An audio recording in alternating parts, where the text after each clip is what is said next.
The island wasn't on any map. We found it purely by chance, a blip on the radar during our week-long sailing adventure. James, our self-appointed captain, insisted we explore it. "It's probably just a private island or something," he said. "Could be fun." There were 5 of us. James, the adventurous leader; Sarah, his girlfriend, who'd do anything for a thrill; Mark, the skeptic who always needed convincing; Lisa, the ever-curious photographer; and me, Tom, the storyteller. As soon as we set foot on the island, a sense of unease washed over us. The air was thick with an unnatural stillness.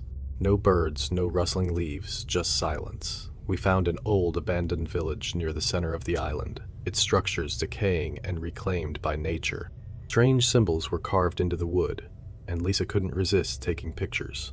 That night, the nightmares began. Each of us dreamt of a shadowy figure whispering our names, promising doom if we stayed. Sarah woke up screaming, convinced she had seen someone watching us from the tree line. Mark, ever the skeptic, brushed it off as nerves. "Just the wind," he said, but his voice lacked conviction.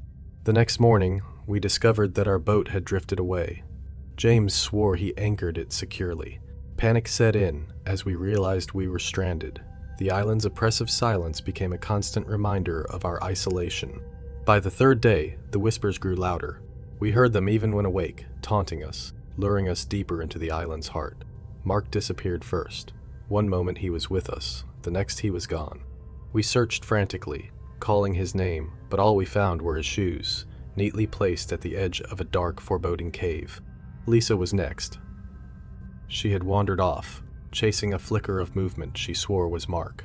We found her camera, but no sign of her. The photos were disturbing, blurry images of a tall, shadowy figure standing just behind us, unnoticed. Fear gripped us. James and Sarah wanted to stay together, but the whispers grew more insistent, each promising us salvation if we ventured alone. In our desperation, we succumbed. Sarah's screams echoed through the night, cut short by a terrible silence. James and I found her body the next morning, eyes wide with terror, mouth frozen in a final silent scream. It was just James and me now.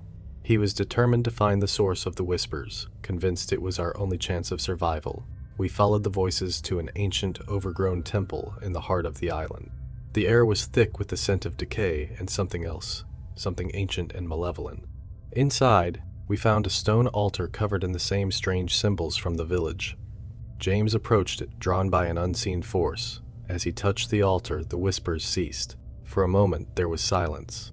Then, a guttural voice filled the room, speaking in ancient language. James convulsed and collapsed, his eyes turning a milky white. I ran.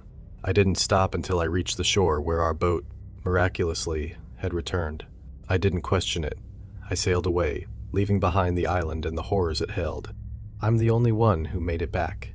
I don't know why I was spared, but the whispers follow me still, haunting my every step, reminding me of the friends I lost and the malevolent spirit that still lingers on that forgotten isle.